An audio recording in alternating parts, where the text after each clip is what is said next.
Hi Leute, vielleicht habt ihr mein letztes Video schon gesehen.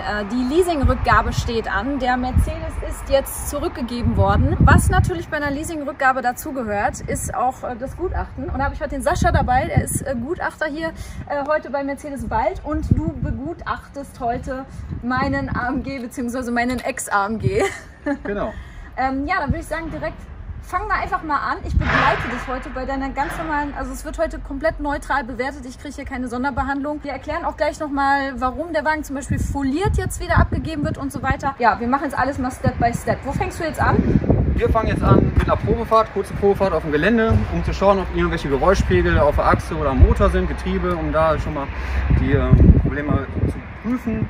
Dann fahren wir auf eine Bühne, nehmen die Kerndaten vom Fahrzeug auf, um zu schauen, ob alles passt, Fahrgestellnummer, Anzahl der Schlüssel, die in den Leasing-Vorgaben vorgegeben sind. Und wenn wir alle Kerndaten eingegeben haben, fangen wir dann an mit der Bewertung des Fahrzeugs. Auf Schäden, auf Dellen, ja, und so geht dann der Ablauf weiter. Dann fahren wir hinterher, wenn wir das Fahrzeug fertig haben, wir haben direkt eine Kostenkalkulation bei eventuellen Schäden, die wir bestimmen können.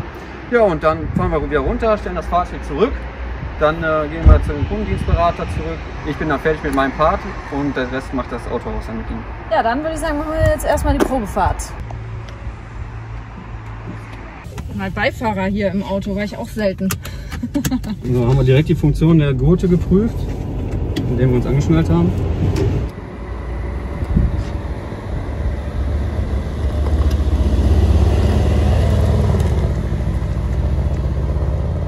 Also für die Probefahrt reicht es, wenn du jetzt hier wirklich einfach ganz normal ein bisschen Schrittgeschwindigkeit fährst? Ja, wir fahren ihn ein bisschen. Wie gesagt, ich muss ein bisschen schauen, ob wir einen Schlag auf die Lenkung haben oder Getriebe vernünftig sauber schaltet, der Motor vernünftig arbeitet.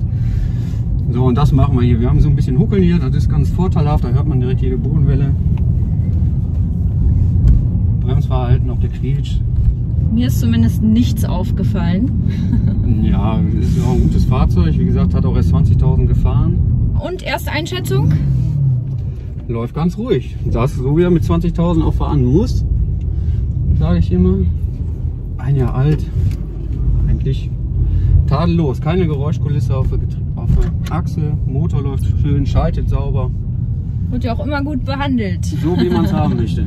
Ja, und dann geht es jetzt auf die Hebebühne. Jetzt fahren wir auf die Hebebühne und nehmen dann am Tablet die ganzen Kerndaten auf. Alles klar.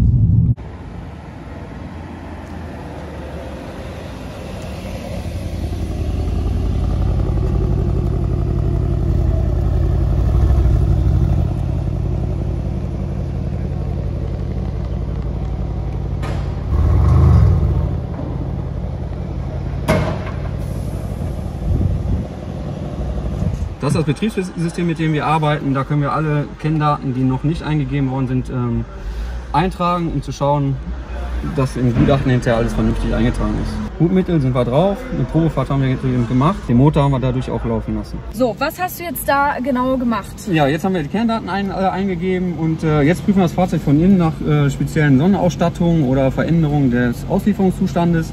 Wir haben festgestellt, dass die TÜV-Verkleidung bearbeitet worden ist, die Sitze mit Alcantara. Schauen, ob das Gebrauchsspuren sind, beziehungsweise ob da irgendwelche Oberflächenkratzer oder Beschädigungen sind. Auf der Erstprüfung haben wir festgestellt, sind alle tadellos, gibt nichts zu beanstanden. Wie genau würde das jetzt im Normalfall ablaufen? Ich habe ja das vorher alles abgesprochen mit den Mercedes-Händlern hier, dass ich zum Beispiel das Interieur verändern darf, dass ich zum Beispiel die Folie drauf machen darf. Das ist jetzt ein Ausnahmefall. Das war ja bei mir einfach der Fall, dass ich aufgrund dessen überhaupt erst das Auto bestellt habe. Und es war abgesprochen, dass ich den Wagen foliert und mit einem anderen Interieur zurückgebe. Wie ist das jetzt im Normalfall, wenn man sowas unabgesprochen machen würde? Würdest du in dem Fall jetzt auch das Interieur berechnen, selbst wenn das in einem einwandfreien Zustand ist?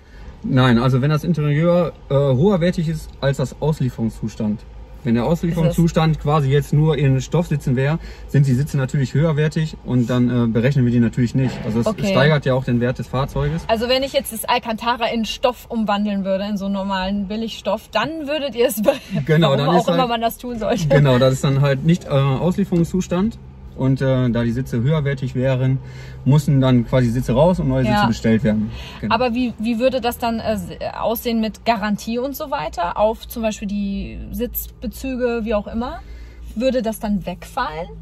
Ja, es ist ja eine Veränderung am Fahrzeug in erster Linie. Es ist nicht so einfach zu definieren. Also es liegt dann auch immer ein bisschen an dem Kunden und also am Autohaus, wie die das handhaben. Aber eine Veränderung am Fahrzeug, die grob lässig ist, wie jetzt zum Beispiel Arbeiten am Airbag, weil wenn die Sitze mit Airbag ausgestattet sind, erlöscht natürlich die Garantie, weil wir da nicht mehr in der Sicherheitsnorm sind. Sagen wir es mal so, am besten immer vorher mit dem Händler, der den Wagen zurücknimmt, absprechen, oder? Genau. Dann kann man nichts falsch machen. Dann kann man sich genau absichern, vielleicht am besten noch schriftlich geben lassen, was man darf und was nicht. Wie machst du das jetzt, also was ist jetzt hier noch im Innenraum, was du jetzt checkst? Genau, wir prüfen die komplette Bedieneinheit. Ne? Wie gesagt, wir schauen, ob die Lüftung funktioniert, ob die Klimaanlage arbeitet, ob die Fensterheber funktionieren, Hupe, Radio, Navigation, um einfach sicherzustellen, dass das Fahrzeug in einem guten Zustand ist, falls was kaputt ist, das Navi ohne Funktion, dass man das dann zur Not berechnen kann. Wäre ja noch ein Garantiefall dann eigentlich, oder? Wenn es jetzt nicht mein Verschulden wäre. Genau, aber wenn jetzt das Navigationssystem, Display verkratzt wäre, dann ist es natürlich kein Garantiefall mehr, dann ist das halt eine Beschädigung. Also sprich, in dem Fall würden aber Sachen berechnet werden, die man jetzt selber zu verschulden hat. Wenn jetzt irgendwas Technisches nicht funktioniert bei einem 1 Jahr alten Auto, ist es ja meistens dann noch ein Garantiefall. Fällt alles in die Garantie, ja. Ne, aber Eigenverschulden, wie schon gesagt, muss man natürlich auch ein bisschen selber bezahlen. So, der Sascha macht jetzt noch seine Dokumentationsbilder hier. Und jetzt gehen wir weiter nach draußen. Separat noch fotografiert, damit man weiß, okay, da ist eine andere Ausstattung mit drin. Also die Sitze jetzt und die Carbonteile noch. Jetzt machen wir noch die Fahrgestellnummer. Damit man auch das Auto noch mal wirklich identifizieren kann, dass es sich um das Auto handelt wahrscheinlich, ne? Genau, damit wir wissen auch, dass wir das richtige Fahrzeug haben. Jetzt nehme ich natürlich noch die Reifengröße auf, um zu schauen, dass das alles auch richtig ist, oder im Auslieferungszustand vorhanden ist, mit Profiltiefe und Reifengröße. Okay. Wann würde so ein Reifen berechnet werden? Ab was für einer Profiltiefe? Laut Leasingvorgaben 2 mm.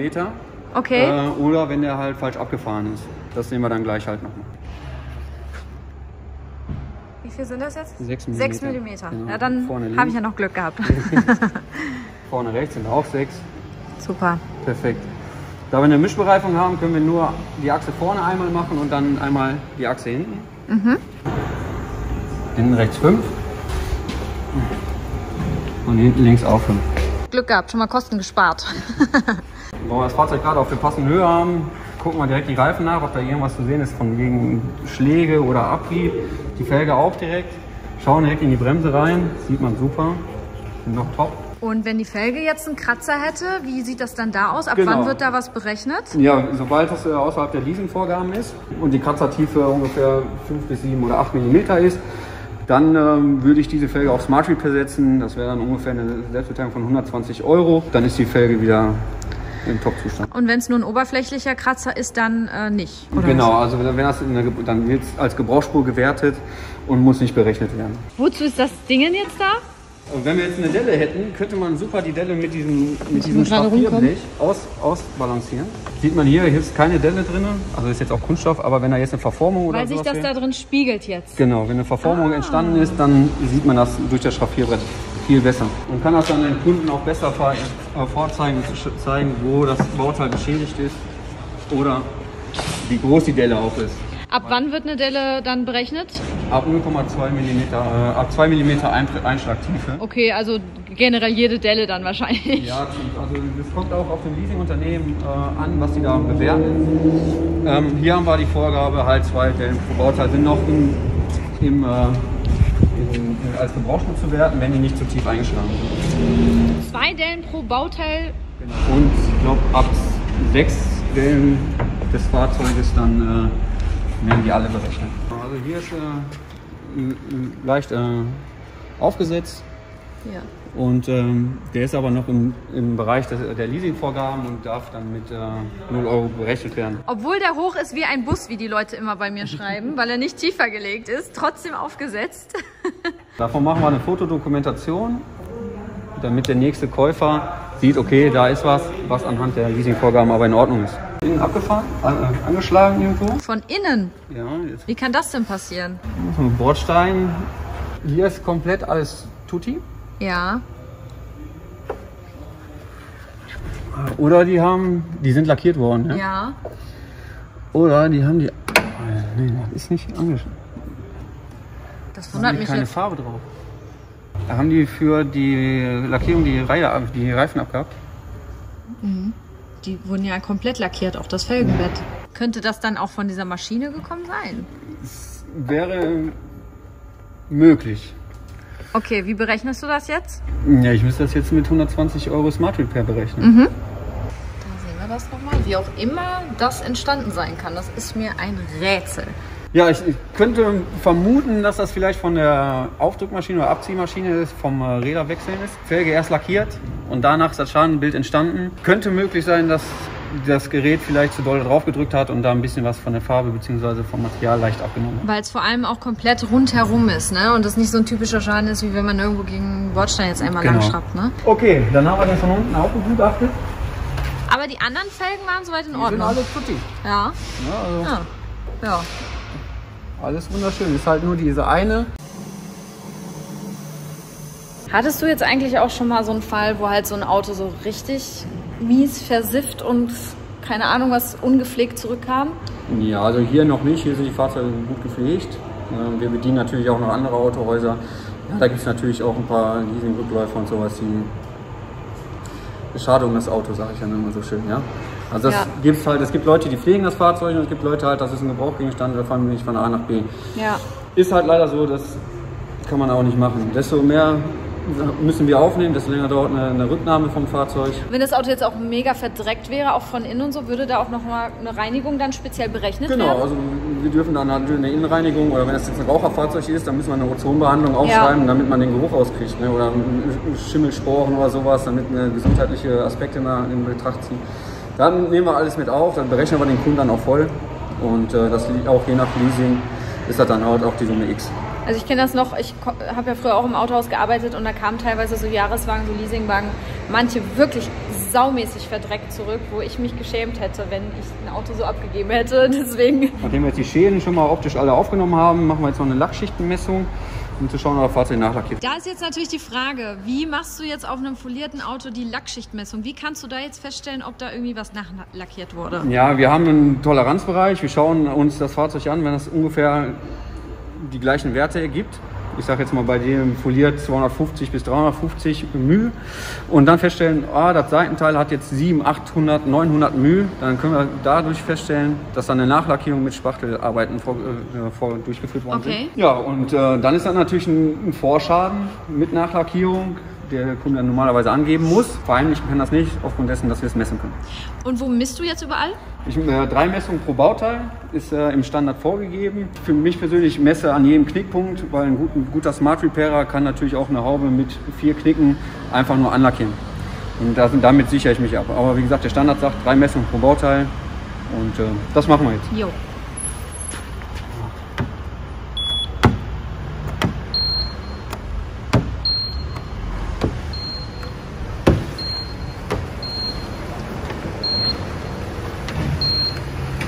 Was für einen Wert hast du dann da jetzt so im Durchschnitt überall? Ich bin jetzt so bei zwischen 200 und 260 μ. Das ist... Stopp. Genau, und das würde schon deutlich abweichen, auch trotz der Folierung, wenn da jetzt was nachlackiert worden wäre. Genau. Also, wie gesagt, eine Nachlackierung sind ungefähr 100 μ mehr.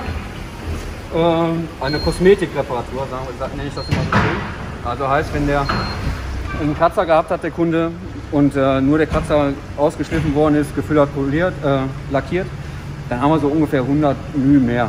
Okay. So, wie gesagt, sobald Spachtelarbeiten sind, dann kommen wir ganz weit aus dem Toleranzbereich raus. So, du bist durch? Ich bin durch mit dem Fahrzeug. Was sagst du? Ja, Top-Zustand. Top-Zustand. Wir haben die Felge hinten links, haben wir leider irgendeinen Schaden. Wie der jetzt entstanden ist, kann ich leider nicht feststellen. Das ist mir ein Rätsel. Aber wie gesagt, jeder Gutachter wünscht sich so ein Fahrzeug zum Tagesbeginn oder Tagesende, weil dann kann man schön in den Feiern oder im Tag starten. Gibt nichts zu beanstanden. Super. Ich rechne bei der Leasingrückgabe auch immer mit ein paar Kosten. Das war bisher auch immer so, weil gewisse Sachen lassen sich einfach nicht vermeiden. Und es sind auch in dem Fall auch mal Sachen, wo man selber gar nicht weiß, wie sie passiert sind. Aber ich bin ganz froh, dass es ist ja alles noch überschaubar, was die Kosten angeht. Ich danke dir auf jeden Fall, ja, sehr gerne, dass du da hier mal vor die Kamera getreten bist. Und ja, ich sag Tschüss zu meinem AMG, ich sag Ciao zu dir. Und schreibt gerne alles in die Kommentare, wenn ihr noch irgendwelche Fragen habt. Ich hoffe, die wurden soweit alle im Video beantwortet. Und vergesst nicht, meinen Kanal zu abonnieren. Wir sehen uns im nächsten Video bei der Abholung von meinem neuen Auto. Ciao!